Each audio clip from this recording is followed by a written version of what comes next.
নমস্কার শ্রোতা বন্ধুরা, কেমন আছেন? আশা করি আমাদের গল্পগুলো আপনাদের বেশ ভালোই লাগছে। আর ভালো লাগলে কি করতে হবে জানেনই তো। অবশ্যই কিন্তু আমাদের চ্যানেলটিকে সাবস্ক্রাইব করতে ভুলবেন না। আজকে আমরা নিয়ে এসেছি রহস্য রোমাঞ্চে ভরপুর গোয়েন্দা অভিযান কাহিনী। মঙ্গলগঞ্জ নামটা হয়তো অনেকেরই শোনা শোনা লাগতে পারে, সাথে আবার বিভূতিভূষণ অভয়ারণ্য এবং ইছামতির তীর, আর এসবের আড়ালে লুকিয়ে রয়েছে এক ভয়ানক ষড়যন্ত্র এবং ইতিহাস। আর সেই ইতিহাসকে সাক্ষী রেখে আবারও ফিরছেন আমার আপনার সকলের প্রিয় গোয়েন্দা। কে জানার জন্য চলুন না গল্পটাই শোনা যাক। মঙ্গলে অমঙ্গল।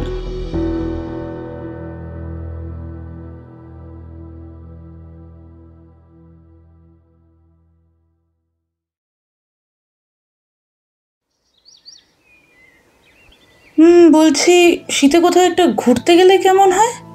প্রশ্নটা এলো সুমনার কাছ থেকে। ওখানে উপস্থিত সবাই ওর দিকে এক দৃষ্টে তাকিয়ে রইল। ব্যাপারটা আর কিছুই না, যে ঘুরতে যাওয়ার কথা উঠলেই কেমন একটা পালায় পালায় ভাব করে, সে আজ নিজে থেকে ঘুরতে যাওয়ার কথা বলায় বাড়িশুদ্ধ সবাই ক্ষণিকের জন্য হতভম্ব হয়ে গিয়েছিল। এই হতভম্ব অবস্থা কাটিয়ে রিক প্রথম কথা বলল। সে কি রে মনাদি, তুই ঘুরতে যাওয়ার কথা বলছিস? আমি ঠিক শুনলাম তো? কথাটা বলে মুচকি মুচকি হাসতে থাকে।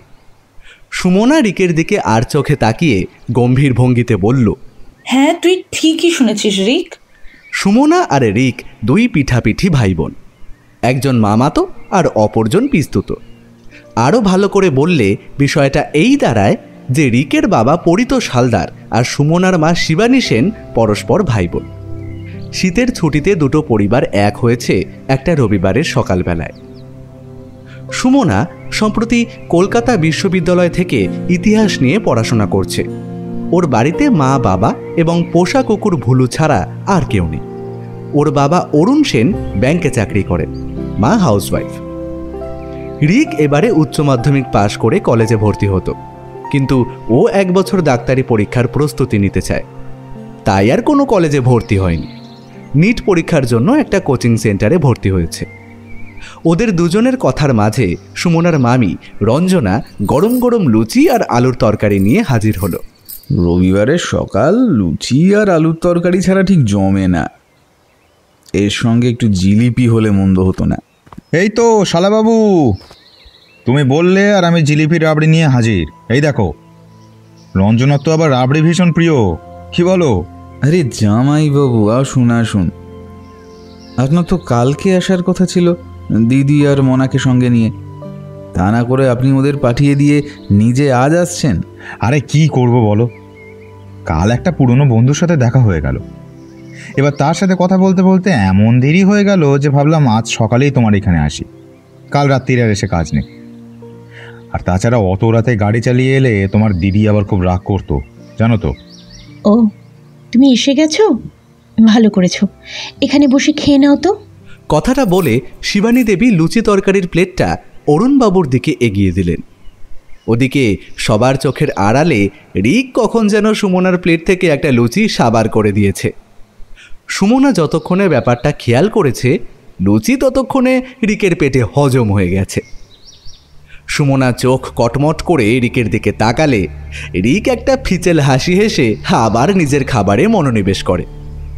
যে প্রসঙ্গটা এত কিছুর মধ্যে চাপা পড়ে গেছিল, সেটাই সুমনার বাবা অরুণবাবু তুললেন। একটা লুচি মুখে পুরে বললেন, বলছি 2-1 দিনের জন্য অন্য কোথাও ঘুরে এলে কেমন হয়?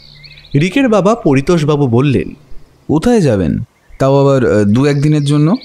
দাঁড়াও, খাওয়া দাওয়াটা শেষ করে সবটা খুলে বলছি। ঘুরতে যাওয়ার কথাটা শোনা মাত্র রিকের মনে একটা আলাদা উত্তেজনা শুরু হয়। রিক ঘুরতে খুব ভালোবাসে, এমনিতে পাহাড় ওর প্রিয় জায়গা।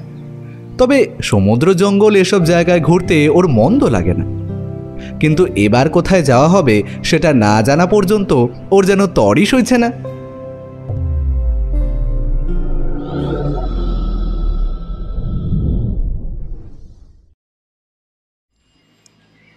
ব্যোমকেশবাবু, বিষয়টা এবার সত্যিই খুব জটিল হয়ে পড়ছে। মিডিয়ার দৌলতে খবরটা আগুনের ফুলকির মতো চারিদিকে ছড়িয়ে পড়ছে। ঠিকই বলেছেন, কিন্তু কোনো রকম তথ্য প্রমাণও তো আমাদের হাতে নেই। উপরন্তু ওই মেসেজটা যেটা ছেলে মেয়ে দুটো ওদের ফোন থেকে পাঠিয়েছিল, সেটাও তো। স্যার, একজন ভদ্রলোক এসেছেন আপনার সঙ্গে দেখা করতে। ওনাকে বলো একটা জরুরি মিটিংয়ে ব্যস্ত আছি, উনি যেন একটু পরে আসেন। স্যার, উনি বলছেন উনি নাকি আপনাকে সাহায্য করতে পারেন। রাখালবাবু মুখ দিয়ে বিরক্তিসূচক একটা শব্দ বের করলেন, তারপর বললেন, বিরক্ত না করে যেটা বললাম সেটা করো। এক মিনিট, উনি কি বলেছেন? রাখালবাবুর নির্দেশ মতো কনস্টেবল চলে যাচ্ছিল। ব্যোমকেশের কথা শুনে দাঁড়িয়ে পড়ল। তারপর বাইরে অপেক্ষারত লোকটির বক্তব্য পুনরায় আওড়ালো। সেটা শুনে ব্যোমকেশ চোখের ইশারায় রাখালবাবুকে কিছু বললে। উনি কনস্টেবলকে আবার বললেন, শোনো, ওই ভদ্রলোককে আমার কাছে নিয়ে এসো, যাও। কিছুক্ষণ পর কনস্টেবলের পিছন পিছন একজন মাঝারি উচ্চতার শ্যামলা বর্ণের ভদ্রলোক এলেন। চোখে মোটা ফ্রেমের চশমা, কাঁধে একটা ঝোলা ব্যাগ, বয়স আন্দাজ 55 হবে। ভদ্রলোককে চেয়ারে বসতে বললেন রাখালবাবু। উনি চেয়ারে বসলে রাখালবাবু জিজ্ঞেস করলেন, বলুন, আপনি কি সাহায্য চান?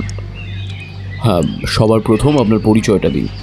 ভদ্রলোক হাত জোর করে নমস্কার করে বললেন, নমস্কার, আমি প্রদীপ্ত সাপুই, বিজয়গড় কলেজে ইতিহাসের অধ্যাপক। রাখালবাবু গম্ভীরভাবে মাথা নাড়লেন, বললেন, বেশ, এবারে বলুন তো আপনি ঠিক কি বলতে চান। ভদ্রলোক চেয়ারে সোজা হয়ে বসলেন, তারপর বললেন, আসলে আমি এখানে এসেছি আমার একজন ছাত্রের নিখোঁজ ডায়েরি করতে। তা আপনি এসছেন কেন? ছাত্রের বাড়ির লোক কোথায়? আমার ছাত্র মানে অসীমের আপন বলতে তেমন কেউ নেই। অনেক ছোটবেলাতেই বাবা মা দুজনেই মারা গিয়েছে। কাকা কাকিমার সংসারেই মানুষ। উচ্চ মাধ্যমিক পাশ করার পর কাকা আর কোনো দায়িত্ব নিতে পারবে না বলে জানিয়ে দেয়। সেই থেকে পরিশ্রম করেই নিজের জীবনযাপন করত। কিন্তু পড়াশোনার প্রতি প্রবল আগ্রহ ছিল অসীমের। এত কষ্টের মধ্যেও পড়াশোনাটা ঠিক চালিয়ে গেছে। আমরা শিক্ষকরাও যথাসাধ্য চেষ্টা করেছি ওর পাশে থাকার। তাই নিখোঁজ ডায়েরি লেখাতে আমিই এলাম। আচ্ছা, ঠিক আছে।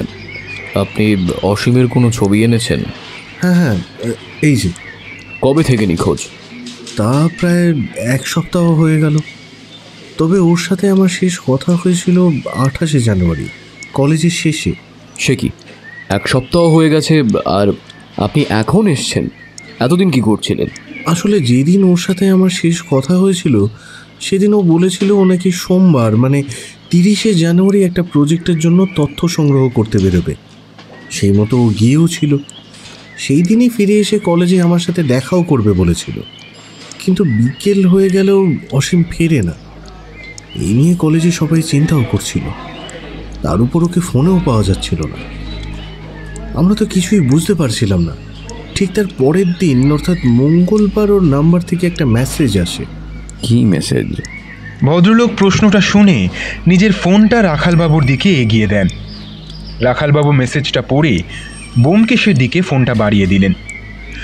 ব্যোমকেশও বিড়বিড় করে সেটাকে পড়ে নিয়ে আবার ফেরত দিল। রাখালবাবু এবার জিজ্ঞেস করলেন, আপনি হঠাৎ এতদিন পর পুলিশের কাছে এলেন কেন? আসলে আমি অসীমের মেসেজটা প্রথমে পেয়ে অবাক হলেও পরে এই বিষয়টা সত্যিই ভেবে নিয়েছিলাম। মনে মনে খুশিও হয়েছিলাম। কিন্তু সম্প্রতি কাগজে হুবহু এই একই ঘটনা চোখে পড়ায় আমার মনে খানিক সন্দেহ হয়। আর তাই আমি ঠিক করিনি যে এখানে আসবো। আচ্ছা, ও কি বিষয়ে তথ্য সংগ্রহ করতে গিয়েছিল? আপনি কিছু জানেন সেই ব্যাপারে? তাহলে আপনাদের পুরো বিষয়টা শুরু থেকেই বলি। ঘটনার সূত্রপাত আজ থেকে 1 মাস আগে। সেই সময় ফাইনাল ইয়ারের ছাত্রছাত্রীদের নিয়ে আমরা শিক্ষক শিক্ষিকারা একটা মিটিংয়ের ব্যবস্থা করি। সেখানের আলোচনার বিষয়বস্তু ছিল প্রত্যেক ছাত্রছাত্রীকে একটা করে প্রজেক্ট করতে হবে।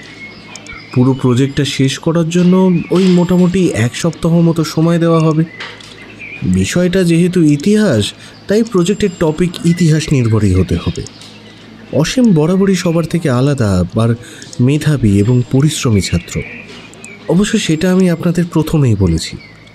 তাই সবাই যেখানে বিভিন্ন জার্নাল বা রেফারেন্স দেখে নিজেদের প্রজেক্টের তথ্য সংগ্রহ করবে বলে ঠিক করে, সেখানে অসীম ঠিক করেছিল নিজের চোখে দেখে তারপর তথ্য সংগ্রহ করবে এবং সেই তথ্যের উপর ভিত্তি করেই ও নিজের প্রজেক্টটা তৈরি করবে।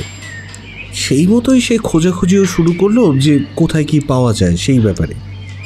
একদিন আমাকে জানালো, স্যার আমি একটা দারুণ জায়গার সন্ধান পেয়েছি। হ্যাঁ বেশ, কোথায় সেটা, আর কোথা থেকেই বা খোঁজ পেলে?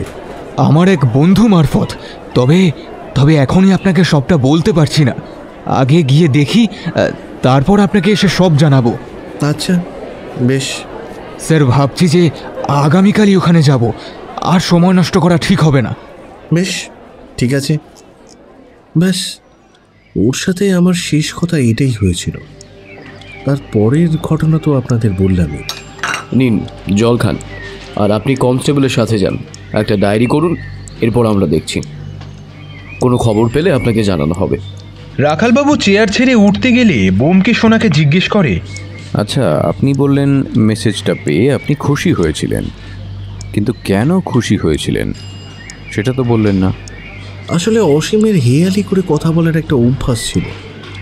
এই মেসেজটায় গাড়ি, বাড়ি, বিদেশ শব্দগুলো দেখে আমি ভেবেছিলাম ও বোধহয় অন্য কোথাও চলে গেছে। ঠিক আছে, আপনি এখন আসতে পারেন।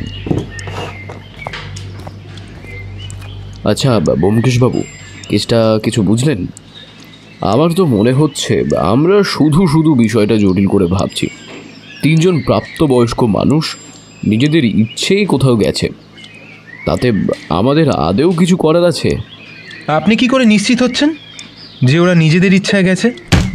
সাধারণ ব্যাপার অজিতবাবু, নিজের ইচ্ছে না গেলে ওরকম মেসেজ করতো না, আর মেসেজটার কোনো মাথা মুন্ডুই নেই। কি না ভূতের রাজা দিল বর, ভাবুন তো একবার। আরে চাবি যখন ভালোভাবে যা, এত রহস্য সৃষ্টি করার কি আছে? কিন্তু মেসেজটা তো অন্য কেউও পাঠাতে পারে। ব্যোমকেশের কথায় মাথা নেড়ে রাখালবাবু সায় দিলেন। এটাও ঠিক। আপনার কি মনে হয়? ব্যোমকেশ এতক্ষণ ধরে কিছু একটা ভাবছিল, তাই রাখালবাবুর ডাকে প্রথমে সাড়া না দিয়ে কিছুক্ষণ পর বলল, চলুন আমরা পরশু যাই। কোথায়? ওই যে মঙ্গলগঞ্জে। বলে ব্যোমকেশ উঠে দাঁড়ালো। রাখালবাবুকে বিদায় জানিয়ে আমরা থানা থেকে বেরিয়ে পড়লাম।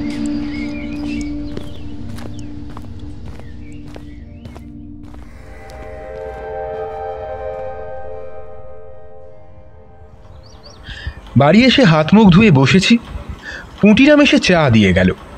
চায় চুমুক দিয়ে ব্যোমকেশকে জিজ্ঞাসা করলাম, এই ব্যোমকেশ, তখন থানায় অত মনোযোগ সহকারে কি চিন্তা করছিল গো? ভাবছিলাম 3 জন মানুষ অদ্ভুতভাবে নিখোঁজ হয়ে গেল, আবার নিখোঁজ হওয়ার পরের দিনে একই রকম মেসেজ পাঠালো। আর সব থেকে আশ্চর্যের ব্যাপার হলো মেসেজটা, ভূতের রাজা দিল বর, জবর জবর 3 বর, 1 বাড়ি, 2 গাড়ি, 3 বিদেশ বাড়ি। আর এই প্রদীপ্তবাবুর কথাগুলো আমি ঠিক বুঝলাম না। কোন কথাগুলো বলো তো? আরে ভদ্রলোক বললেন না যে উনি নাকি মেসেজটা পেয়ে খুব খুশি হয়েছিলেন। তা মেসেজটা পেয়ে খুশি হওয়ার মতো আছে এটা কি? আমার তো কিছুই মাথায় ঢুকছে না। হ্যাঁ ঠিকই বলেছ, কিন্তু উনি তো বললেন অসীমের হেয়ালি করে কথা বলার অভ্যেস ছিল, তাই হয়তো। না না অজিত, তাতেও কিছু প্রমাণ হয় না। আর অসীম যদি সত্যি হেয়ালি করে কথা বলতো, তাহলে এই হেয়ালির মধ্যে দিয়ে ও কি বোঝাতে চাইছিল সেটাও খুঁজে বের করা দরকার। আর এই প্রদীপ্তবাবুর কথা আমার একদম বিশ্বাস হচ্ছে না। এটা আমারও খটকা লাগছে বটে। ও যদি কোথাও চলেই যাবে, তাহলে সেটা নিজের শিক্ষককে জানাতে সমস্যা কোথায়? আর কি কি খটকা লাগছে তোমার অজিত? আচ্ছা, অসীমের যদি কোথাও যাওয়ারই হতো তাহলে সবাইকে প্রজেক্টের কাজে যাচ্ছে বললো কেন? এটা থেকে একটা বিষয় তো নিশ্চিত যে অসীম কোথায় যাচ্ছে সেটা ও কাউকে জানায়নি। আর কিছু মনে হচ্ছে তোমার? না, সেরকম কিছু তো মনে পড়ছে না। আরও আছে অজিত। প্রদীপ্তবাবু নিজের ছাত্রের জন্য এত চিন্তা করেন, অথচ ওরকম একটা মেসেজ পেয়েও ওনার কোনো সন্দেহ হলো না। এতদিন পর অন্য একটা কেসের সঙ্গে মিল পাওয়ায় সন্দেহ হলো। এটা আমার ঠিক হজম হলো না। সবার আগে ওই অসীম আর সুমনার মধ্যে কোনো যোগসূত্র আছে কিনা সেইটা খুঁজে বের করতে হবে। আচ্ছা ব্যোমকেশ, তুমি কি ওনাকে সন্দেহ করছো? আপাতত সবাই সন্দেহের তালিকায়। কাল একবার ভাবছি সুমনা আর রিকের পরিবারের সাথে গিয়ে সামনাসামনি কথা বলবো। তখনকার মতন আমাদের কথা আর এগোলো না। ব্যোমকেশ নিজের ঘরে চলে গেল। আমিও চা শেষ করে নিজের আসন্ন বইয়ের প্রস্তুতি নিতে শুরু করলাম।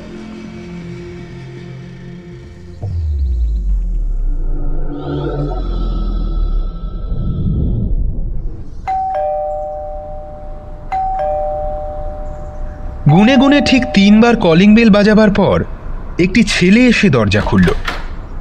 অরুণবাবু বাড়িতে আছেন? আমি থানা থেকে আসছি। আগে আসুন, উনি ভেতরে আছেন। আমি আর ব্যোমকেশ ভেতরে এসে প্রবেশ করলাম। আমরা সকাল সকাল এখানে আসায় সবাই অবাক হলেও মুখে কিছু বললেন না। একজন ভদ্রলোক আমাদেরকে সোফায় বসতে বললেন। নমস্কার, আমি পরিতোষ হালদার। আপনাদের তো ঠিক চিনলাম না। নমস্কার পরিতোষবাবু, আমি ব্যোমকেশ বক্সী। আর ও হলো আমার বন্ধু কাম সহকারী অজিতেশ বন্দ্যোপাধ্যায়। অবশ্য ওর আরও একটা পরিচয় আছে। হ্যাঁ আমি জানি, উনি একজন বিখ্যাত লেখক। একদম ঠিক। এমন সময় এক ভদ্রমহিলা ভেতর থেকে 2 কাপ চা নিয়ে এসে আমাদের সামনে রাখলেন। তখনই আরও একজন ভদ্রলোক নমস্কার জানিয়ে ব্যোমকেশের উদ্দেশ্যে বলে উঠলেন, আপনি তো সত্যান্বেষী, যে কিনা কয়েকদিন আগেই ওই ব্যাংক প্রতারণার কেসটা সলভ করলেন। হ্যাঁ হ্যাঁ। তার মানে আপনি আমাদের ছেলে মেয়ে দুটো নিখোঁজের কেসটাও দেখছেন? ব্যোমকেশ সম্মতি জানানোয় ভদ্রলোকের মুখে হালকা একটা খুশির রেশ লক্ষ্য করলাম। পরক্ষণেই হাত জোর করে ব্যোমকেশকে বললেন, আপনি দয়া করে ওদের খুঁজে দিন। আমাদের কারোর মনের অবস্থা ভালো নেই ব্যোমকেশবাবু। হঠাৎ করে ওরা যে কোথায় চলে গেল কিছুই বুঝতে পারছি না। দেখুন, আমি তো আমার যথাসাধ্য চেষ্টা করব, কিন্তু আপনাদেরও সহযোগিতা করতে হবে। নিশ্চয়ই, আমরা সব রকমভাবেই সাহায্য করব। বেশ, আমি আপনাদের সকলের সঙ্গে আলাদা আলাদাভাবে কথা বলতে চাই, কিন্তু তার আগে একবার সুমনার ঘরটাও দেখতে চাই। আচ্ছা আসুন আমার সঙ্গে। বলে ভদ্রলোক আমাদের দোতলায় নিয়ে গেলেন। বাড়িটা 3 তলা। মেন রাস্তা থেকে কিছুটা ভেতরে একটা গলির মধ্যে। প্রথমেই একটা বড় লোহার দরজা। ভেতরে প্রবেশ করলে যেটা সবার প্রথমে চোখে পড়ে সেটা হলো মার্বেল দিয়ে বাঁধানো মা মনসার থান। তারপর আরও একটা দরজা, সেটা পেরিয়ে অন্দরে প্রবেশ। নিচে সামনের অংশটা বড় হল ঘর, আর পেছনের দিকে রান্নাঘর, খাওয়ার জায়গা। মাঝখান দিয়ে সিঁড়ি উঠে গেছে। আমরাও অরুণবাবুর পেছন পেছন সিঁড়ি দিয়ে উঠলাম। ওপরে উঠে দুদিকে 2টো ঘর। ডান দিকে ওনার মেয়ে সুমনার ঘর, আর বাঁদিকে ওনাদের ঘর। 3 তলায় আরও 2টো ঘর আছে। ওগুলো বাড়িতে কেউ এলে তারাই থাকে। আমরা সুমনার ঘরে ঢুকলাম। বেশ ছিমছাম, তবে পরিপাটি করে সাজানো। ব্যোমকেশ চারপাশটা ভালো করে দেখছিল। পড়ার টেবিলের কাছে এসে খাতার মধ্যে থেকে একটা কাগজ বের করলো। বিষয়টা অরুণবাবুর চোখে পড়ার আগেই কাগজটাও নিজের পাঞ্জাবির পকেটে চালান করলো। তারপর অরুণবাবুকে বলল, আমি বরং এখানে বসেই সকলের সঙ্গে একে একে কথা বলি। আশা করি আপনার কোনো আপত্তি নেই। না না, আপত্তি আবার কিসের? তাহলে আপনাকে দিয়ে শুরু করি। বলে ব্যোমকেশ একটা চেয়ারে বসল। আমি অপর একটা চেয়ার দখল করে ওর পাশেই বসলাম। অরুণবাবু খাটে বসলে ব্যোমকেশ জিজ্ঞাসা করল, আপনি তো ব্যাংকে চাকরি করেন? হ্যাঁ। আচ্ছা, এবারে পুরো বিষয়টা বিস্তারিতভাবে বলুন তো। কোনো কিছু বাদ দেবেন না কিন্তু। কবে আপনাদের ঘুরতে যাওয়ার পরিকল্পনা হলো, ঘুরতে যাওয়ার দিন কি কি হলো সবটা বলুন। আসলে আমরা কয়েকদিন ধরেই ভাবছিলাম যে কোথাও একটা ঘুরতে যাব, কিন্তু আমার মেয়ে তার পড়াশোনার জন্য কোথাও যেতে রাজি হয় না। একদিন অফিসে কয়েকজনের মুখে শুনি মঙ্গলগঞ্জের ব্যাপারে। বাড়িতে এসে আমার গিন্নি আর মেয়েকে বলি, তারপর ওরা রাজি হলে আমার শ্যালকদের জানায়। তারপর সবাই মিলে ঠিক করি ওইখানে যাওয়া। আমরা ট্রেনে করে গিয়েছিলাম। আমার মেয়ে আর রিক মিলেই কিভাবে যাওয়া হবে সেটা ঠিক করেছিল। তারপর ওখানে পৌঁছে আমরা একটা হোমস্টে বুক করি। ইচ্ছা ছিল 2 দিন থেকে তারপর বাড়ি ফিরে যাওয়ার। এমনিতে খুব একটা লোক ওদিকে যায় না বলে আমাদের ঘর পেতে খুব একটা কোনো অসুবিধা হয়নি। যেদিন আমরা পৌঁছেছিলাম সেদিন আমরা আশেপাশে ঘোরাঘুরি করেই কাটিয়েছিলাম। ওখানকার একজন স্থানীয় লোককে ঠিক করেছিলাম এই দ্রষ্টব্য স্থানগুলো ঘুরিয়ে দেখানোর জন্য। আমরা প্রথমেই গিয়েছিলাম কাঁটা সাহেবের কুঠিতে। স্থানীয় লোকজনদের মতে ওখানে নাকি আজও নীলকর সাহেবদের আত্মারা ঘুরে বেড়ায়। আমরা যদিও এ সমস্ত বিশ্বাস করিনি, আসলে সবটাই টাকা কামানোর বুজরুগি মনে হয়েছিল। কিন্তু আমার মেয়ের বরাবরই ইতিহাসের প্রতি একটা আলাদাই টান আছে, তাই সে ওটার সম্পর্কে আরও জানতে চায় ওই লোকটির কাছে। আর তারপর তো আমরা আবার ওই হোমস্টেতেই ফিরে আসি। পরদিন সকালবেলা হোমস্টেটা কর্মচারী জানায় ওরা নাকি ওদের ঘরে নেই। আমরা আশেপাশে অনেক খুঁজে দেখি, কিন্তু কিন্তু কোথাও ওদের খোঁজ পাই না।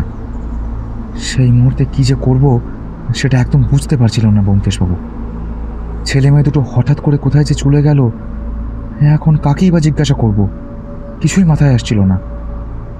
থানায় গেলে বলে যে 24 ঘন্টা না হলে ওরা কোনো ডায়েরি নেবে না, তাই অগত্যা ওই দিনটাও আমরা ওইখানেই থেকে যাই। পরদিন সকালে আমাদের কাছ থেকে ওদের মেসেজ আসে। আমি তো এখনো বিশ্বাসই করতে পারছি না যে আমার মেয়ে এরকম করে বাড়ি ছেড়ে চলে যেতে পারে। তাই আমি মেসেজ পেলেও থানায় গিয়ে একটা নিখোঁজ ডায়েরি করি। তবে সেদিনের পর থেকে 1 সপ্তাহ হয়ে গেল, ওদের কোনো খোঁজ পুলিশ দিতে পারেনি।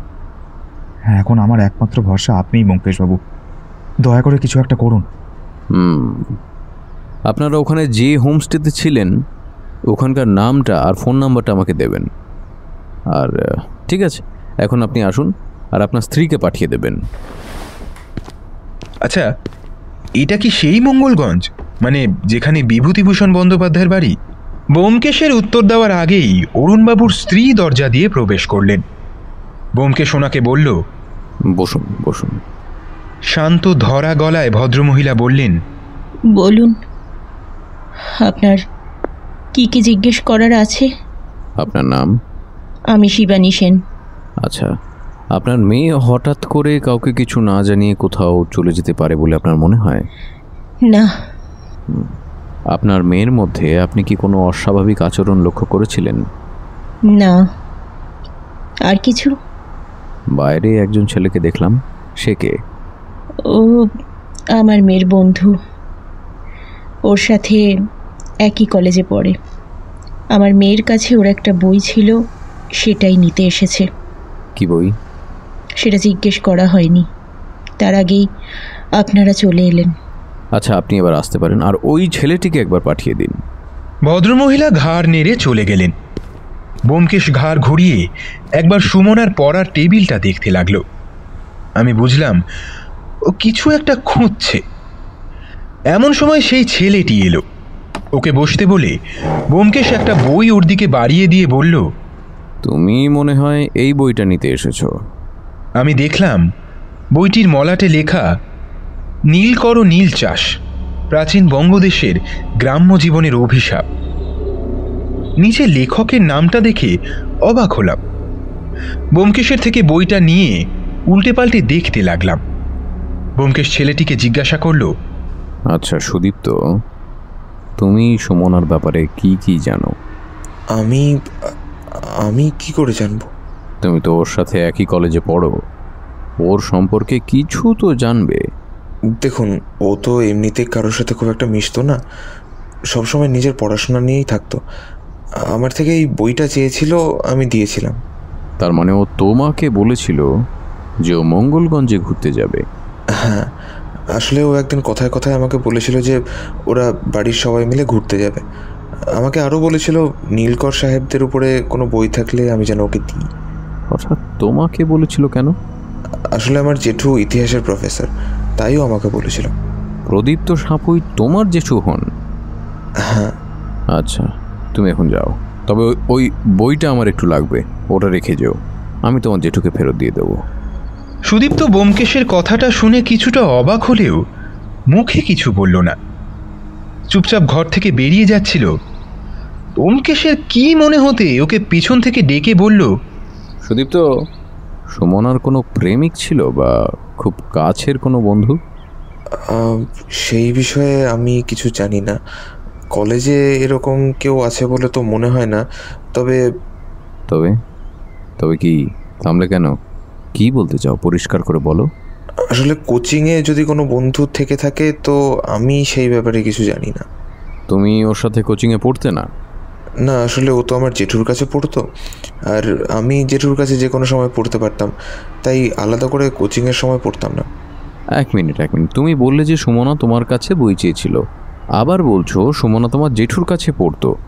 তাহলে তোমার জেঠুর কাছ থেকে সরাসরি না চেয়ে তোমার কাছে চেয়েছিল কেন? জানি না, আমিও ওকে একই প্রশ্ন করেছিলাম। ও কিছু বলেছিল? অদ্ভুত উত্তর দিয়েছিল, বলেছিল ও নাকি কাউকে জানাতে চায় না, তাইও আমার কাছ থেকে সাহায্য চেয়েছিল। তার মানে তুমি কাউকে জানাওনি যে সুমনা তোমার থেকে বই চেয়েছে? না, আমি তো জেঠুকে লুকিয়ে এই বইটা ওকে দিয়েছিলাম। তাহলে আমি যখন তোমাকে বললাম যে বইটা তোমার জেঠুকে ফেরত দেব, তখন কিছু বললে না তো? এখন আর বলে কি হবে, আর এমনিতেও সুমনা নিখোঁজ হওয়ার পর আমি জেঠুকে সব বলে দিয়েছি। জেঠুই তো আমাকে বললো বইটা নিয়ে আসতে। ঠিক আছে, তুমি এসো, আর তোমার ফোন নাম্বারটা দিয়ে যেও, যদি কোনো প্রয়োজন হয় তাহলে আমি তোমাকে ফোন করব। ঠিক আছে। বলে সুদীপ্ত ঘর থেকে বেরিয়ে গেল। ও বেরিয়ে যাওয়ার কিছুক্ষণ পর অরুণবাবু ঘরে এলেন। বলছি, আপনাদের জন্য একটু জল খাবারের ব্যবস্থা করেছি, আপনারা নিচে আসুন। আরে আবার এসবের কি দরকার ছিল? উফ, রিকের মা বাবার সঙ্গে কথা বলেই আমরা চলে যেতাম। না না, তা কি করে হয়? আপনারা প্রথম আমার বাড়িতে এসেছেন, এইটুকু না করলে আমারই খারাপ লাগবে। খাওয়ার পর না হয় পরিতোষ আর রঞ্জনার সঙ্গে কথা বলে নেবে। আচ্ছা ঠিক আছে, চলুন। বলে ব্যোমকেশ উঠে দাঁড়ালো। আমরা সুমনার ঘর থেকে বেরিয়ে অরুণবাবুর পিছন পিছন নিচে নামতে লাগলাম।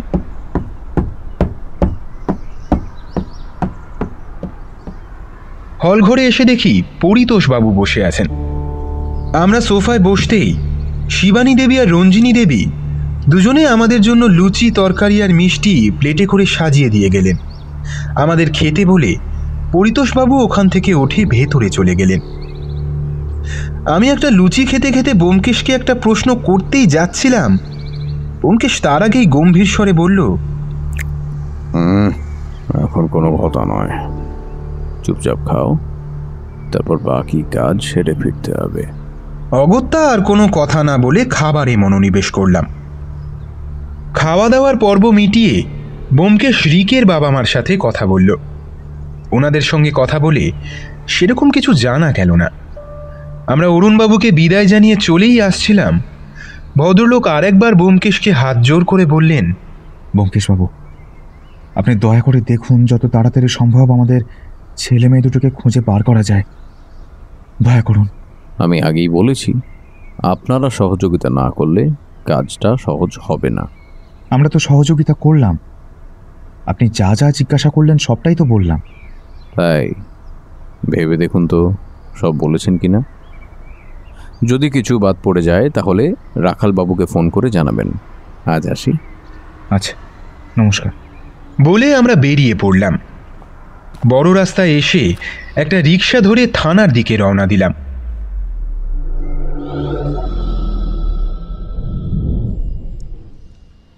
অসীমের ব্যাপারে কিছু জানতে পেরেছেন? না, এখনো কোনো খবর পাইনি।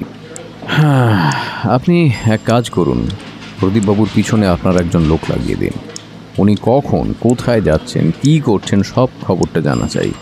আর আপনার একজন অফিসারকে অসীমের কলেজে পাঠান। ওখানে গিয়ে ছাত্র, প্রফেসর দুজনের সম্পর্কেই খোঁজখবর নিতে বলবেন। ঠিক আছে ব্যোমকেশবাবু, আপনি এখন কোথায় যাবেন? হ্যাঁ, এই অসীম যে বাড়িতে ভাড়া থাকতো সেখানে একবার যাব। দাঁড়ান দাঁড়ান, আমিও আপনার সঙ্গে যাব। আর আমার দুজন অফিসারকে এক্ষুনি অসীমের কলেজে আমি পাঠাচ্ছি। ঠিক আছে, চলুন। বলে আমরা তিনজন পুলিশের জিপে করে বেরিয়ে পড়লাম। পুলিশের জিপ যখন অসীমের ভাড়া বাড়ির সামনে এসে থামল, তখন দুপুর গড়িয়ে বিকেল হবে। বাড়িটা দোতলা, নিচের তলায় অসীম থাকত, আর ওপরের তলায় বাড়ির মালিক পুতুল দেবী। উনি বিধবা মানুষ, একাই থাকেন, আর ওনার সর্বক্ষণের সঙ্গী মালতী। অসীমকে খুব স্নেহ করতেন। ওর নিখোঁজ হওয়ার ঘটনা জেনে খুব দুঃখ প্রকাশ করলেন। ব্যোমকেশ ওনাকে জিজ্ঞেস করল, আপনি জানতেন না যে অসীম নিখোঁজ?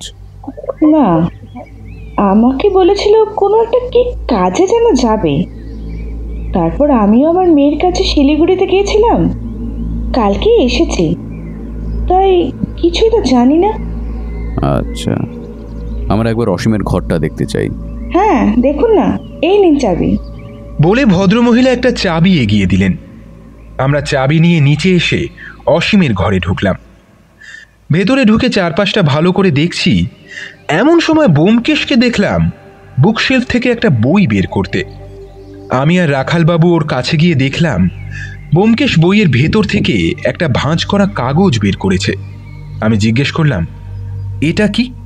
ব্যোমকেশ কাগজটা খুলতে খুলতে বলল, এই দেখো অজিত, কি লেখা। আমরা ঝুঁকে পড়ে দেখলাম বড় বড় করে লেখা, ভূতের রাজা দিল বর, জবর জবর 3 বর, 1 গাড়ি, 2 বাড়ি, 3 বিদেশ পাড়ি। রাখালবাবু বিরক্ত হয়ে বললেন, ধুত্তেরি, এই এক লেখা পড়তে পড়তে আমার মাথাটাই খারাপ হয়ে গেল। এখনো পর্যন্ত কিচ্ছুই কিনারা করতে পারলাম না। ধ্যাৎ। একটা বিষয় লক্ষ্য করেছেন রাখালবাবু? কি বলুন তো? এখানে এই গাড়ি, বাড়ি, বিদেশ, এই 3টে শব্দ লাল কালি দিয়ে লেখা, বাকি শব্দগুলো নীল কালি দিয়ে। ও, হয়তো তখন কালি ফুরিয়ে গিয়েছিল। ওনার কথা শুনে ফিক করে হেসে উঠেও পরক্ষণেই নিজেকে সামলে নিয়ে বললাম, অন্য কোনো কারণেও হতে পারে। ব্যোমকেশকে দেখলাম আর কোনো কথা বলল না। কাগজটা ভাঁজ করে পকেটে পুরে নিল। তারপর দরজায় তালা লাগিয়ে চাবিটা পুতুল দেবীকে ফেরত দিয়ে এলো। আমাকে বলল, চলো অজিত, এবার বাড়ি ফেরা যাক। আমরা আবার জিপে উঠে পড়লাম। রাখালবাবু আমাদের বাড়ির সামনে নামিয়ে থানায় চলে গেলেন। পুঁটিরামকে চা করতে বলে আমরা দুজনে সোফায় বসলাম। আমি ব্যোমকেশকে জিজ্ঞেস করলাম, তখন ওইভাবে চুপ করে গেলে কেন? কখন? আরে ওই যে অসীমের বাড়িতে। তার কি করতাম বলো? রাখালবাবু যেভাবে কালই শেষ হয়ে যাওয়ার যুক্তিটা দিলেন, এরপরেও কিছু বললে আর গিয়ে কি যুক্তি দিতেন ভগবান জানে। আমি হো হো করে হেসে উঠলাম। পুঁটিরাম 2 কাপ চা দিয়ে চলে গেল, সঙ্গে গরম গরম আলুর পকোড়া ভাজা। ব্যোমকেশ চায় চুমুক দিয়ে বলল, বুঝলে অজিত, ব্যাপারটা দেখতে যতটা সহজ, আসলে ব্যাপারটা ততটাই জটিল। মানে? এই একটু খোলসা করে বলো তো। ব্যোমকেশ আমার প্রশ্নের উত্তর না দিয়ে এক মনে কিছু একটা ভাবছিল।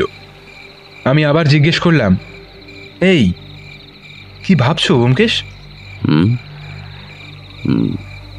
ভাবছি অসীমের বুক শেলফে রাখা বইগুলো দেখে একটা বিষয় তো নিশ্চিত, যে অসীম প্রজেক্টের কাজের জন্য আর কোথাও না, মঙ্গলগঞ্জেই গেছিল। কিন্তু প্রশ্ন হচ্ছে এখানে দুটো। এক, অসীমকে মঙ্গলগঞ্জের ব্যাপারে যে বন্ধু বলেছিল, এই বন্ধু আসলে কে? আর 2, অরুণবাবুকে এই মঙ্গলগঞ্জের ব্যাপারে ওনার যে কলিগ বলেছিল, সেই কলিগ আসলে কে? এই দুটো প্রশ্নের উত্তর কিন্তু আমরা এখনো পাইনি। অসীমের ক্ষেত্রে উত্তরটা জানা সম্ভব নয়, কারণ অসীম কাউকে সেই বন্ধুর সম্পর্কে জানায়নি। কিন্তু অরুণবাবুর থেকে তো আমরা জানতে পারি। তবে কি তবে? থেমে গেলে কেন? আমার কেন জানি না মনে হচ্ছে অরুণবাবু আমাদের মিথ্যে কথা বলছেন। কি মিথ্যে বলছেন? এই যে মঙ্গলগঞ্জের ব্যাপারে ওনাকে ওনার কোনো কলিগ বলেনি, উনি কিছু একটা আড়াল করতে চাইছেন আমাদের থেকে, কিন্তু কি সেইটা খুঁজে বার করতে হবে। ওদিকে প্রদীপ্তবাবুও তো তোমার সন্দেহের তালিকায় রয়েছে। ওনাকে সন্দেহ করার কারণ যথেষ্ট রয়েছে অজিত। মানছি পুলিশ রিক বা সুমনার কোনো ছবি খবরের কাগজে দেয়নি, কিন্তু ওনার স্টুডেন্ট নিখোঁজ এটা ওনার ভাইপো জানে, অথচ উনি জানেন না। ব্যাপারটা ঠিক হজম হলো না ভায়া। তুমি ভুলে যাচ্ছ ব্যোমকেশ, সুদীপ তো কিন্তু সুমনার বন্ধু। আমি কিছুই ভুলিনি অজিত, সবই মনে আছে। শুধু এইগুলোর মধ্যিখানে যে অদৃশ্য যোগসূত্রটা রয়েছে সেটাই খোঁজবার চেষ্টা করছি।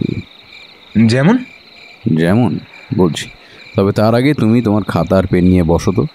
আর তুমি তোমার দৃষ্টিভঙ্গি নিয়ে এখনো অবধি কি কি বিষয় বুঝেছো বা কি কি খটকা তোমার লেগেছে সেগুলো আমাকে একটু বলো তো, এক এক করে। ব্যোমকেশের কথা মতো আমি খাতা আর পেন নিয়ে ওর পাশে বসলাম। তারপর এক এক করে বলতে শুরু করলাম। 1, এত জায়গা থাকতে ওরা হঠাৎ করে মঙ্গলগঞ্জ কেন পছন্দ করলো যাওয়ার জন্য? 2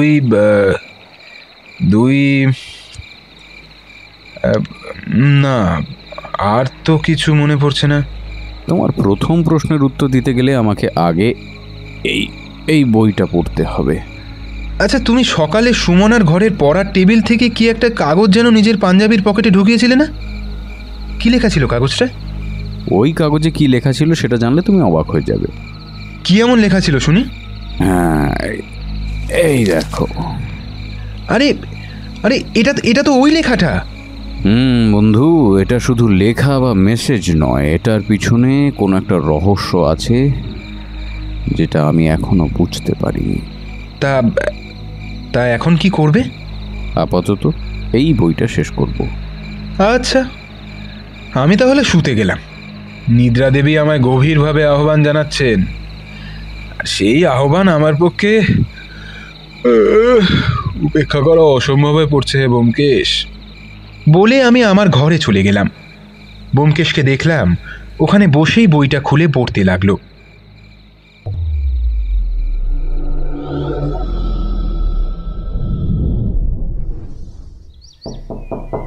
অজিত, অজিত, অজিত, আরে ওঠো তাড়াতাড়ি, আমাদের বেরোতে হবে। ব্যোমকেশের ডাকে আর দরজার ধাক্কার শব্দে ঘুম ভেঙে গেল। তড়িঘড়ি বিছানা থেকে উঠে দেখি ব্যোমকেশ তৈরি হয়ে দাঁড়িয়ে আছে। আমাকে দেখেই বলে উঠল, এরকম কুম্ভকর্ণের মতো ঘুমোচ্ছিলে কেন? কখন থেকে ডাকছি। আমার ঘুমের রেশ তখনও কাটেনি। চোখ রগড়াতে রগড়াতে বললাম, আহা, কি হলোটা কি? সকাল হতে না হতে এরকম তোড়জোড় করছো কেন? ব্যোমকেশ আমার কথা শুনে রীতিমতো রেগে গিয়ে বলে উঠল, তুমি কি সব এরই মধ্যে ভুলে গেলে নাকি? আজকে আমাদের মঙ্গলগঞ্জের উদ্দেশ্যে রওনা দিতে হবে। রাখালবাবু কখন গাড়ি নিয়ে চলে এসেছেন, এদিকে তোমার ঘুম আর ভাঙে না। আমার তৎক্ষণাৎ মনে পড়ে যাওয়ায় আর সময় নষ্ট না করে ব্যোমকেশকে বললাম, এই দাঁড়াও, আমি 10 মিনিটে তৈরি হয়ে আসছি। 10 মিনিট না, 5 মিনিট। 5 মিনিট অপেক্ষা করব। এর মধ্যে তৈরি হয়ে এলে ভালো, না হলে তোমাকে ছাড়াই আমরা চলে যাব। আমি পাক্কা 11 মিনিট 25 সেকেন্ড পরে নিচে নেমে গাড়িতে বসলাম। সময়টা অবশ্য ব্যোমকেশই বলেছিল আমায়। রাখালবাবু আর ব্যোমকেশ আগে থেকেই গাড়িতে বসে অপেক্ষা করছিল। আজ রাখালবাবু সাধারণ পোশাক পরেছেন। গাড়ি চলতে শুরু করলো। আমি ব্যোমকেশকে জিজ্ঞাসা করলাম, এই ব্যোমকেশ, কালকে যে বইটা পড়ছিলে সেটা থেকে কিছু জানতে পারলে? ব্যোমকেশ আমার প্রশ্নের উত্তর না দিয়েই বলল, তার আগে একটা অন্য বিষয় বলার আছে। কাল রাতে অরুণবাবু ফোন করেছিলেন। কেন? ওনার একটা বিষয় আমাকে জানানো ছিল, তাই। কোন বিষয়? ওই যে মঙ্গলগঞ্জের কথা উনি কার কাছ থেকে শুনেছিলেন সেইটা। এতে আবার নতুন কি আছে? কাল সকালেই তো বললেন ওনার ওই অফিসের কোন কলিগের থেকে জেনেছেন। ওখানেই তো রহস্য অজিত। মানে কিসের রহস্য? এই এত হেয়ালি না করে কি বলবে পরিষ্কার করে বলো তো। ওহ, তোমার মধ্যে ধৈর্য জিনিসটার এত অভাব, সেটা আগে জানা ছিল না অজিত। আরে বাবা, এখন তো জেনে নিয়েছো, বেশ এবার বলো। উনি জানালেন যে মঙ্গলগঞ্জের ব্যাপারটা ওনার মেয়ে সুমনা বলেছিল। আমি আর রাখালবাবু দুজনেই অবাক হয়ে বললাম, কি? তাহলে ভদ্রলোক আমাদের মিথ্যে বললেন কেন? এরপর বোমকেশ অরুণবাবুর সাথে হওয়া কথোপকথনের পুরোটাই আমাদের বলল। আমি বিস্তারিত বলে আর সময় নষ্ট করব না। সংক্ষেপে বললে পুরো বিষয়টা এই দাঁড়ায় যে সুমন আর অসীম একে অপরকে ভালোবাসত, কিন্তু অরুণবাবু এই সম্পর্ক মেনে নেননি। তার কারণ অসীম গরিব আর ওনারা যথেষ্ট অর্থবান। কিন্তু সুমনা ওদের মতের বিরুদ্ধে গিয়ে অসীমের সঙ্গে যোগাযোগ রেখেছিল। এমনকি অসীম নিখোঁজ হওয়ার আগে সুমনার সঙ্গে কথাও হয়েছিল। অসীমের নিখোঁজ হওয়ার পর সুমনা এক প্রকার জেদ করেই মঙ্গলগঞ্জ যেতে চায়। মেয়ে একা গেলে যদি কোনো বিপদ হয়, তাই ওনারা সপরিবারে ঘুরতে যাওয়ার নাম করে ওখানে যান। এই বিষয়টি শুধুমাত্র ওনার মেয়ে আর উনি জানতেন। ওদিকে রাখালবাবু জানালেন ওনার লোক সর্বক্ষণ প্রদীপ্তবাবুর পিছনে ছায়ার মতন লেগে আছে। আমি বোমকেশকে জিজ্ঞেস করলাম, তুমি সুমন আর অসীমের ব্যাপারটা আগে থেকেই বুঝতে পেরে গিয়েছিলে, তাই না? বোমকেশ মাথা নেড়ে বলল, একদম প্রথমে বুঝতে পারিনি, কিন্তু সুমনার পড়ার টেবিলে যখন এই কাগজটা পেলাম তখন কিছুটা আন্দাজ করতে পেরেছিলাম। বলে বোমকেশ আমাদের সামনে একটা কাগজ বের করলো। এটাও আমাকে আগেই দেখিয়েছিল, তাই আমি আর দেখলাম না। রাখালবাবু চোখ বড় বড় করে দেখে নিয়ে জিজ্ঞেস করলেন, এটা থেকে কি বুঝেছিলেন? যদি আমাকেও বোঝান তাহলে আমারও বুঝতে সুবিধা হয় এই আর কি। বোমকেশ রাখালবাবুর হাত থেকে কাগজটা নিয়ে বলল, আরে একটু অপেক্ষা করুন রাখালবাবু। এরপর আর কোনো কথা হয়নি।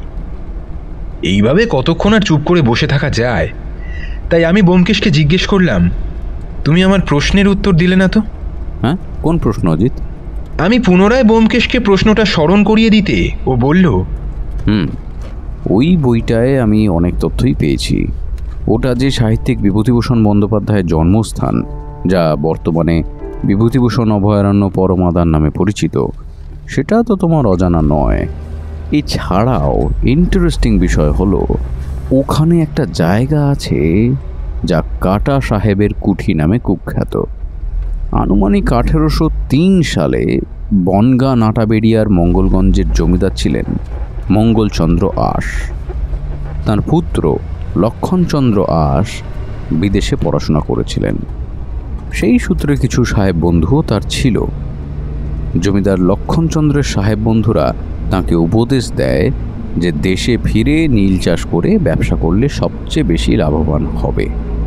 লক্ষণচন্দ্র চাষিদের নীল চাষে উৎসাহিত করতে সক্ষম হন। তবে কিছুদিন পর অভিজ্ঞ চাষিরা বোঝেন যে নীল চাষে জমির উর্বরতার মান কিভাবে ক্ষয় হচ্ছে, তাই চাষিরা নীল চাষ করতে অস্বীকার করে। কিন্তু ততদিনে জমিদার লক্ষণচন্দ্রের সাহেব বন্ধুরা সেখানে জাঁকিয়ে বসেছে। ফলে চাষিরা বিদ্রোহ ঘোষণা করলে সাহেবরা তাদের নীলকুঠির ভূগর্ভস্থ কারাগারে বন্দি করে রাখে। এবার সাহেবরা চাষিদের মনে ভয় জোগানোর জন্য কয়েকজন চাষিকে হত্যা করার সিদ্ধান্ত পর্যন্ত নেয়। এই আলোচনা কোনো এক চাষি শুনে পাল্টা পরিকল্পনা করে। যেমন চাষিরা বলে যে চাষের জন্য কিছু পারিশ্রমিক বাড়িয়ে দিলে তারা আবার নীল চাষ করবে। চাষিদের শর্তে সাহেবরা রাজি হয়ে বাঁধন খুলে দিলে চাষিরা সবাই মিলে ওই সাহেবদের মাথা শরীর থেকে আলাদা করে দেয়। সেই থেকেই এই কুঠিটির নাম হয়ে যায় কাটা সাহেবের নীলকুঠি। এতটা বলে বোমকেশ থামল। আমি বললাম, কিন্তু এর সাথে এই কেসের সম্পর্ক কি?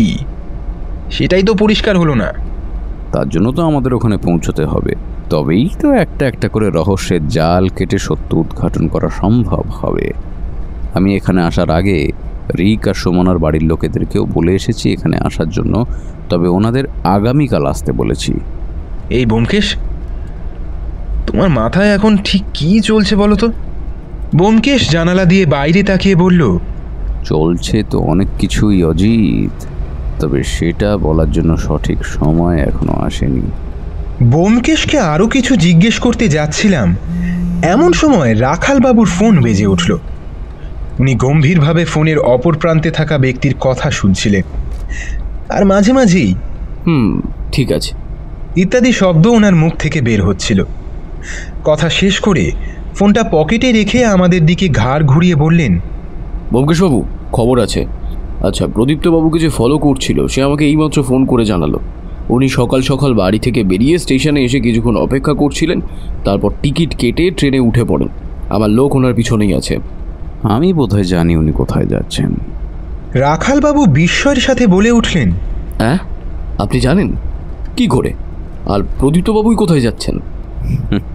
রাখালবাবু, পুলিশ যদি অপরাধীর পিছনে লোক লাগাতে পারে, তাহলে অপরাধীও পুলিশের পিছনে লোক লাগাতে পারে। এটা বোধহয় আপনার ধারণা ছিল না। দাঁড়ান, এই জন্যই আপনি আমাকে কাল রাতে ফোন করে বলেছিলেন যে আমি যেন কয়েকজন পুলিশকে বলি তারা যেন পুলিশের জিপ নিয়ে আপনার বাড়ির সামনে অপেক্ষা করে। তার মানে আপনি আগে থেকেই জানতেন যে কেউ আমার উপরে নজর রেখেছে। বাহ। উনি যদি চলেন ডালে ডালে, তাহলে আমি চলি পাতায় পাতায়। এতদিন আমার সঙ্গে কাজ করলেন আর এটুকু বুঝলেন না? রাখালবাবু মাথা নেড়ে বললেন, সত্যি তো, আমারই বোঝা উচিত ছিল, কিন্তু উনি তো আসছেন। তাহলে আমার উদ্দেশ্য ছিল না দেরি করানো, যাতে আমরা ওনার আগে পৌঁছাতে পারি। উনি আসুক, সেটা আমিও চাই। তারপর একটু থেমে মুখে একটা মৃদু হাসি এনে সে বলল, না হলে যে খেলা জমবে না। ভিলেন ছাড়া তো আর ক্লাইম্যাক্স জমে না। বলে জানলার দিকে মুখ ঘুরিয়ে বসল ব্যোমকেশ। আমরা অনেক সকাল সকাল রওনা দিয়েছিলাম, তাই যখন মঙ্গলগঞ্জ পৌঁছলাম তখন সকাল 10:30। অরুণবাবুর দেওয়া ঠিকানা অনুযায়ী আমরা আলয় নামক হোমস্টেতে এসে উঠলাম। হোমস্টেটা বেশ ছিমছাম, সামনে ফুলের বাগান করা আছে। ওখানে বসবার জন্য কয়েকটা চেয়ারও পাতা রয়েছে। ব্যোমকেশ ম্যানেজারকে প্রশ্ন করল, আচ্ছা, এখানে আশেপাশে ঘোরার জন্য কোনো গাইড পাওয়া যাবে? ভদ্রলোক জবাব দিলেন, হ্যাঁ, নিশ্চয়ই পাওয়া যাবে। আপনারা এত চিন্তা করছেন কেন? আমি যখন আছি আমি নিজে সমস্ত ব্যবস্থা করে দেবো। আপনারা বরঞ্চ এক কাজ করুন, আপনারা ঘরে গিয়ে বিশ্রাম নিন। আমরা যেহেতু নিজেদের আসল পরিচয় দিইনি, তাই সাধারণ পর্যটকদের মতনই ঘরে গিয়ে বিশ্রাম নিয়ে তারপর বেরোনো হবে ঠিক করলাম। প্রায় আধ ঘন্টা পর ম্যানেজারের সঙ্গে একজন বয়স্ক লোক এলো, সেই আমাদের গাইড। আমরা তার সাথে বেরিয়ে পড়লাম। একটা ছোট গাড়ির ব্যবস্থা ম্যানেজার বাবুই করে দিলেন। প্রথমেই আমরা গেলাম ইছামতির পাড়ে। এখানেই প্রায় 300 বছরের পুরনো নীলকুঠি, আর নদী পেরোলেই বিভূতিভূষণ অভয়ারণ্য। নীলকুঠিতে প্রবেশ করার মুখেই আমরা একটা অদ্ভুত জিনিস দেখলাম, একটা স্ট্যাচু। বলা ভালো ভূতের স্ট্যাচু। দেখে মনে হচ্ছে দাঁত বের করে দুহাত দুপাশে ছড়িয়ে যেন এখানে আগত সকলকে অভ্যর্থনা জানাচ্ছে। আর নিচে বড় বড় করে লেখা, ভূতের রাজা দিল বর। লেখাটা পড়ে আমার মাথার ভেতরে হাজারটা প্রশ্ন ঘুরতে লাগলো। ব্যোমকেশকে দেখলাম নির্বিকার চিত্তে গাইডের অনর্গল বকবক শুনে যাচ্ছে। রাখালবাবু কিছু একটা বলতে যাচ্ছিলেন, তার আগেই ব্যোমকেশ বলে উঠল, আচ্ছা, আমি শুনেছি এই নীলকুঠিতে নাকি ভূত থাকে, এটা কি সত্যি? না না স্যার, ভূত টুত কিচ্ছু নেই। ওইসব ওই হোম স্টোর মালিকদের বানানো গল্প, আর সেই গল্পের টানেই তো আপনারা এখানে আসেন, নইলে এখানে আগে তো কেউই আসতো না। আপনারা আসছেন বলেই তো আমাদের রোজগার হচ্ছে। তবে তবে কি? এর আগেও 3 জন ছেলে মেয়ে এসে একই প্রশ্ন করেছিল স্যার। ওরা একসাথে এসেছিল? না, প্রথমে একটা ছেলে এসেছিল, তারপরে একটা মেয়ে, আর তার সাথে একটা ছেলে এসেছিল। বাহ, তোমার তো খুব ভালো স্মৃতিশক্তি। তা ওদের আবার দেখলে চিনতে পারবে তো? ওদের মুখ আমি কোনোদিনও ভুলবো না স্যার। বাপরে, কি জেদ! কেন, কিছু হয়েছিল নাকি? হ্যাঁ, ওই হোমস্টের মালিক ওনাদের রাতের বেলা এই নীলকুঠিতে আসতে দিতে চাইছিলেন না, কিন্তু ওনারাও জেদ ধরে বসেছিলেন যে আসবেনই। তারপর কি হলো? সে তো বিস্তর তর্ক বিতর্ক চলল। পরে অবশ্য শুনেছিলাম ওই মেয়েটি আর তার সঙ্গের ছেলেটি নাকি নিখোঁজ হয়ে গেছে। আর প্রথম যে ছেলেটি এসেছিল তার ব্যাপারে কিছু শোনেননি? না স্যার, উনি হঠাৎ করেই উধাও হয়ে গেলেন। আমাকে বলেছিলেন পরের দিন অভয়ারণ্য নিয়ে যেতে। আমি ডাকতে গিয়ে জানতে পারি উনি চলে গেছেন। আমার বকেয়া টাকাও দেননি। তাই আমিও খোঁজ খবর নিয়েছিলাম, কিন্তু আশ্চর্যের বিষয় কেউ ওনাকে স্টেশনে যেতেও দেখেনি। তুমি হোমস্টের ম্যানেজারকে জিজ্ঞেস করোনি? উনি তো জানালেন ওই ছেলেটি নাকি চলে গেছে। আমরা ঘুরতে ঘুরতে গাইড ভদ্রলোকের সাথে কথা বলছিলাম। ব্যোমকেশ একটা ঘরের সামনে এসে জিজ্ঞেস করলো, এটায় তালা দেওয়া কেন? তা আমি জানি না স্যার। আচ্ছা, আপনি কি গোয়েন্দা?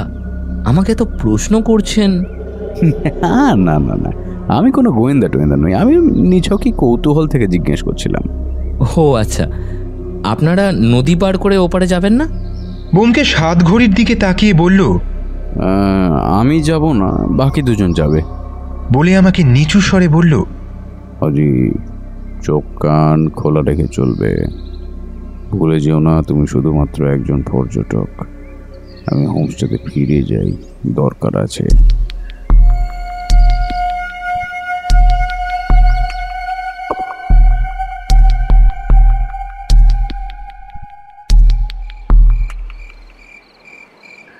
ঘণ্টা তিনেক পরে আমরা যখন হোমস্টেতে ফিরে এলাম তখন দেখলাম ব্যোমকেশ গভীর চিন্তায় মগ্ন। আমি জিজ্ঞেস করলাম, কি হলো? অনেক কিছু, আপাতত রাতের অপেক্ষা। শোনো, আর বাইরে বেরোবে না, ম্যানেজারকে বলে দিয়েছি খাবার আমাদের ঘরে দিয়ে যাবে। কিন্তু তুমি এই 3 ঘন্টায় কি কি করলে সেটা তো বলো। দাঁড়াও, তার আগে বলো, এখানকার বিশেষ আকর্ষণীয় চিত্রা হরিণ দেখেছো? না তো, কয়েকটি বিভিন্ন প্রজাতির পাখি ছাড়া আর কিছুই দেখিনি। হরিণের দেখা তো পাইনি, তবে শুনলাম গত 2 বছর ধরে এখানে চোরা শিকারির আনাগোনা হয়েছে। আস্তে আস্তে বিষয়টা পরিষ্কার হচ্ছে। যেমন? ব্যোমকেশ আমার প্রশ্নের জবাব না দিয়েই বলল, আরও একটা মজার বিষয় জানো, গত 2 বছরে প্রদীপ্তবাবু 2খানা গাড়ি আর যাদবপুরের মতো জায়গায় একটা ফ্ল্যাট কিনেছেন। কিছু বুঝলে? না বুঝলে অপেক্ষা করো, সবাইকে একসাথে সব বোঝাবো। আমি ওর কথার সঠিক অর্থ বুঝতে না পারলেও এটা বেশ বুঝতে পারলাম যে আজ রাতেই যবনিকা পতন ঘটবে, তাই ব্যোমকেশ এখন কিচ্ছু বলবে না।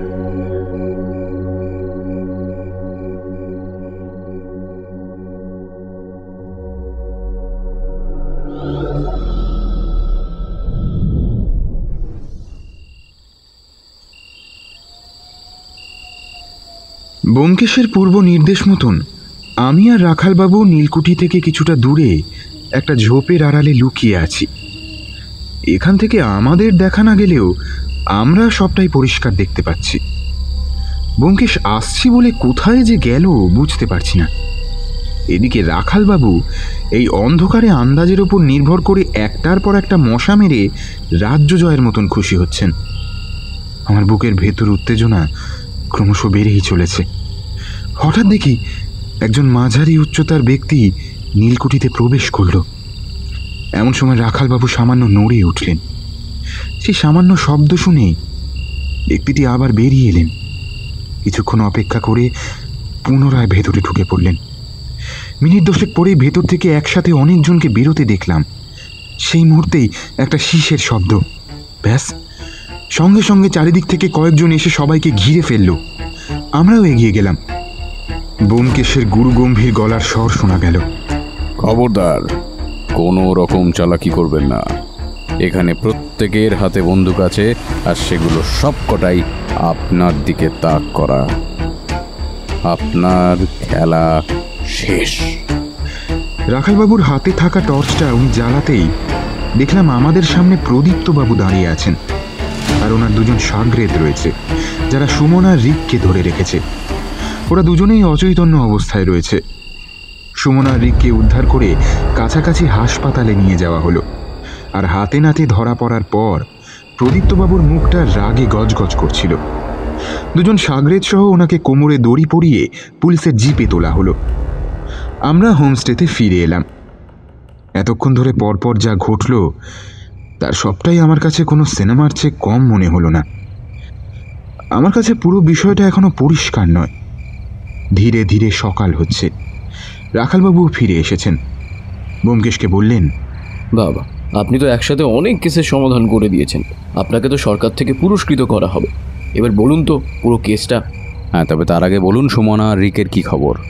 ওরা ভালো আছে, তবে পুরোপুরি সুস্থ হতে একটু সময় লাগবে। ইতিমধ্যে অরুণবাবু আর পরিতোষবাবু পরিবার সহ উপস্থিত হয়েছেন। ছেলে মেয়েদের খবর শুনে কিছুটা নিশ্চিন্ত বোধ করছেন, তবে ওনারাও সবটা শুনতে যথেষ্ট আগ্রহী। এই হোমস্টের ম্যানেজারও এসবের সঙ্গে জড়িত থাকায় পুলিশ ওনাকেও গ্রেফতার করেছে। আপাতত আমরা সবাই ব্যোমকেশকে ঘিরে বসে আছি। ব্যোমকেশ বলতে শুরু করলো।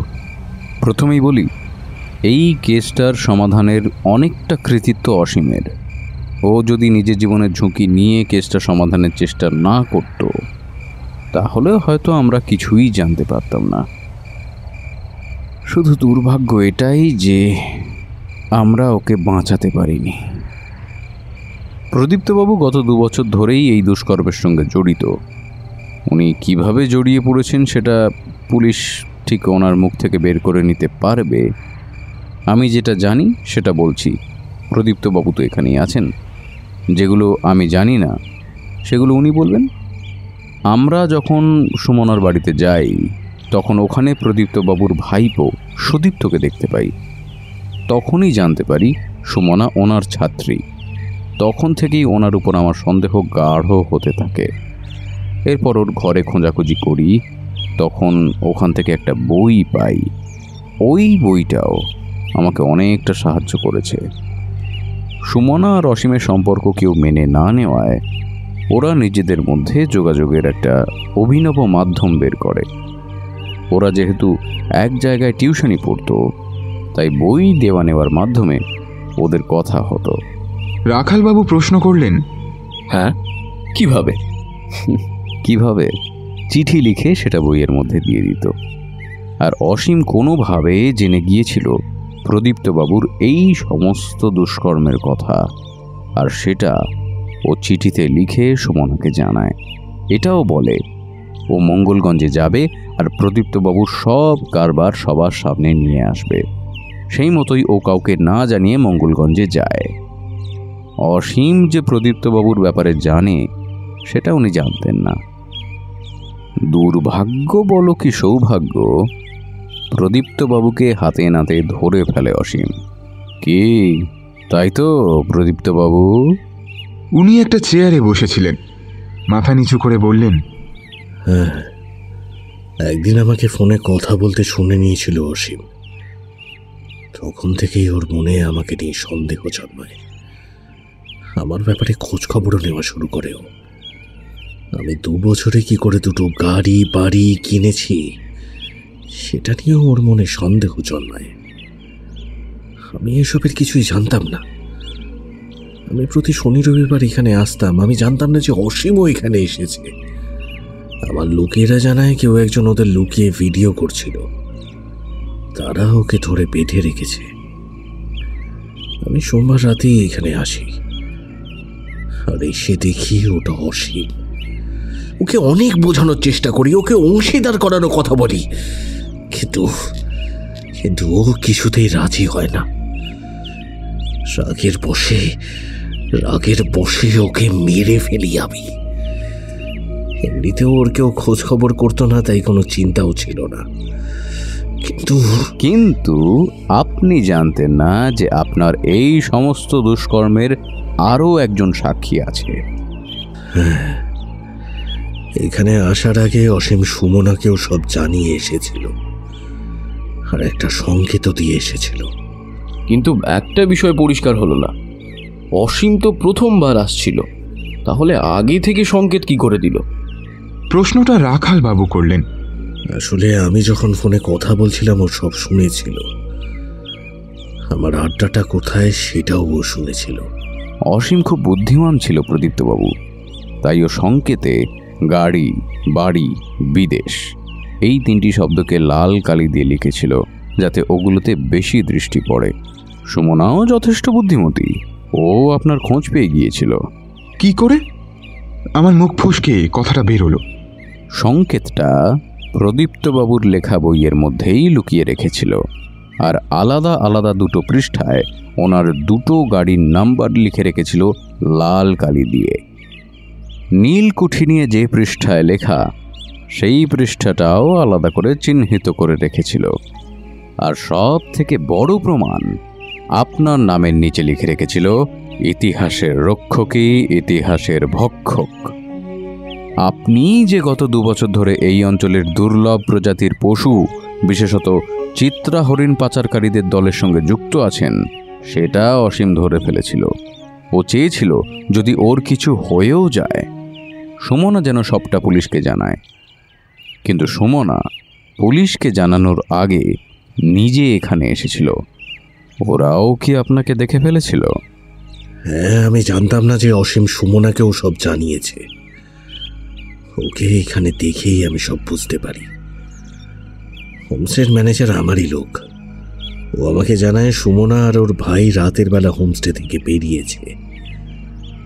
আমি ভেবেছিলাম ওকে শেষ করেই দেব, কিন্তু পুলিশের বাড়তি ঝামেলা হবে ভেবেই চুপ করেছিলাম আমি। আপনার প্ল্যানটা কি ছিল? ওদের বিদেশে পাচার করে দিতেই চেয়েছিলাম, তাই ওদের ফোন থেকেই মেসেজটা করেছিলাম। তারপর যাতে সবার মনে হয় অসীম আর সুমনা নিজের ইচ্ছেতেই কোথাও চলে গেছে, সেই জন্য পুলিশের কাছে অসীমের নিখোঁজ ডায়েরিও করতে চাই। কিন্তু ওখানে গিয়ে দেখি ওখানেই আপনি আপনার জীবনের সব থেকে বড় ভুলটা করে বসেন। ওখানে যে আমাকে দেখতে পাবেন সেটা বোধহয় আপনার জানা ছিল না। একটা দীর্ঘশ্বাস ফেলে ব্যোমকেশ আবার বলল, আর কি করবেন, এখন জেলে বসে আরও প্ল্যান করুন। কথায় আছে না, অতি চালাকের গলায় দড়ি। আপনি বোধহয় এসব জানেন না। ও, আপনি আরও একটা ভুল করেছেন জানেন তো। নিজের ভাইপোকে দিয়ে তড়িঘড়ি যদি সুমনার কাছ থেকে বই আনতে না পাঠাতেন, তাহলে হয়তো এই কেস কোনোদিনই সমাধান হতো না।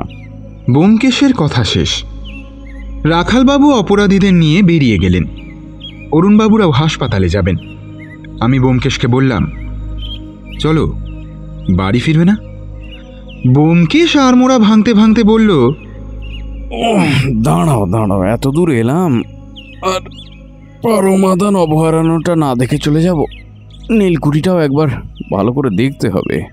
কত ইতিহাস লুকিয়ে আছে বলো তো ওখানে।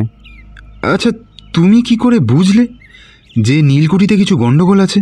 আরে দেখলে না, ওই বন্ধ ঘরের তালাটা কেমন চকচকে। অনেক আগে থেকে বন্ধ থাকলে ওরকম চকচকে তালা থাকবে কি করে? ধুলোবালি জমে নোংরা হয়ে যাবে তো। তাহলে তখন ওদের উদ্ধার করলে না কেন? তখনও তো জানতাম না ওরা অক্ষত আছে, আর ভেতরে কজন আছে সেটা না জেনেই হামলা করলে ওদের দুজনের বিপদ আরও বাড়ত। প্রমাণও তো দরকার ছিল। আর কি বলতো অজিত, ভূতের রাজা আমায় 3খানা বর না দিলেও একটা তো দিয়েছে, বুদ্ধি। সেইটা কাজে লাগানোটা বেশি উচিত। চলো, আর যা প্রশ্ন আছে নৌকা ভ্রমণ করতে করতে জিজ্ঞেস করো।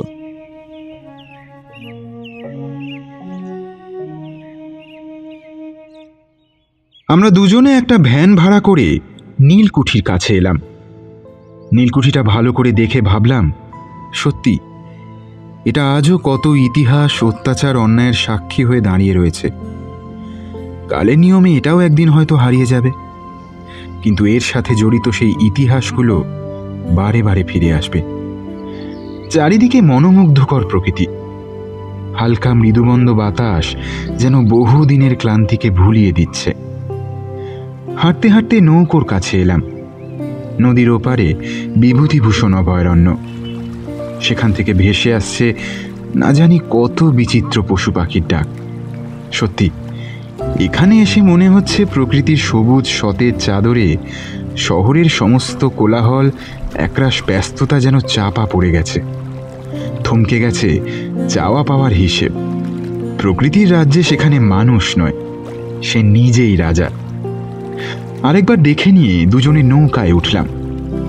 সমস্ত জটিলতা ভুলে প্রকৃতির অপরূপ সৌন্দর্যের মাঝে হারিয়ে যেতে লাগলাম। কিন্তু তখনই মন যেন নিজেকে বলে উঠল, কলিকাতায় মানুষের মধ্যে দিনের পর দিন যে অপরাধবোধ বেড়ে চলেছে, তার জন্য তো একজনকে সত্বর ফিরতে হবে। সত্যান্বেষীর সত্যান্বেষণ যে এখনো বাকি।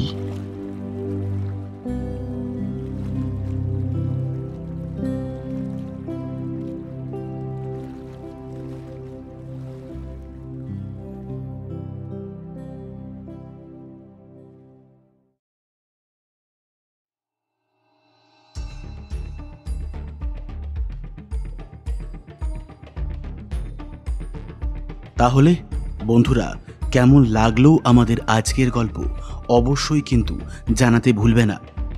আজকের গল্পের নির্দেশনা এবং সূত্রধারের ভূমিকায় আমি রমাকান্ত, গল্প পাঠে শুভ ধর এবং সৌম্যদীপ। গল্পের বিভিন্ন চরিত্রে রয়েছে সৃষ্টি, কৌশিক, পিনাকি, স্নেহাদ্রি, ঝিনুক, শুভারুণ, লিও, সৌম্যদীপ, সম্রাট, শুভদীপ, সৌভিক, মৈনাক, পৌটুষা, রমাকান্ত এবং সৌরভ।